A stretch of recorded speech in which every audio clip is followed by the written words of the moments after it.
Hi friends, আশা করি আপনারা ভালো আছেন। আগামীকাল 13ই জুলাই 2026 পশ্চিমবঙ্গে টেট নিয়ে মহা মিছিল।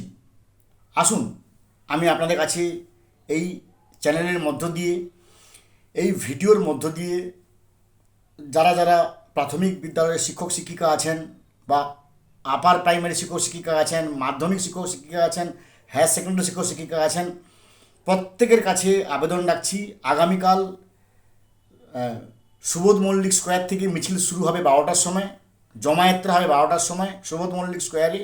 কালকে আসুন, সুবোধ মল্লিক স্কোয়ারে ঠিক 12টার আগে এসে মিছিলে জমায়েত হন। সেখান থেকে মিছিল যাবে রানী রাসমণি রোড পর্যন্ত। রানী রাসমণি রোড পর্যন্ত ওখানে যাওয়ার পরে ওখানে একটা হালকা বক্তৃতা পর্ব বা একটু আলোচনা পর্ব চলবে। তারপর ওখান থেকে দ্বিধা বিভক্ত হয়ে ডেলিগেটস নিয়ে কিছু ডেলিগেটস যাবে নবান্নতে, কিছু ডেলিগেটস যাবে বিকাশ ভবনে মেমোরান্ডাম জমা দিতে, এই টেট থেকে নিষ্কৃতি পাওয়ার জন্য। কারণ যেহেতু কেন্দ্রীয় শিক্ষামন্ত্রী নিজে বলেছিলেন যে পশ্চিমবঙ্গের সরকার বদল করুন, তাহলে কুছ না কুছ রাস্তা নিকালেঙ্গে, তো তার জন্যই সরকারকে আরেকবার মনে করিয়ে দেওয়া।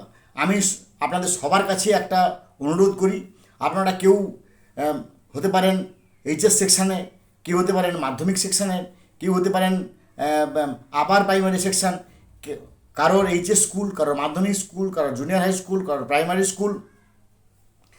কেউ হয়তো সিপিএম করেন, কেউ টিএমসি করেন, কেউ বিজেপি করেন, কেউ কংগ্রেস করেন। এখন পার্টি ভুলে যান, কে কোন পার্টি, কে ভাই বিজেপি করেন, কে সিপিএম করেন, কে টিএমসি করেন, ওগুলো ভুলে যান।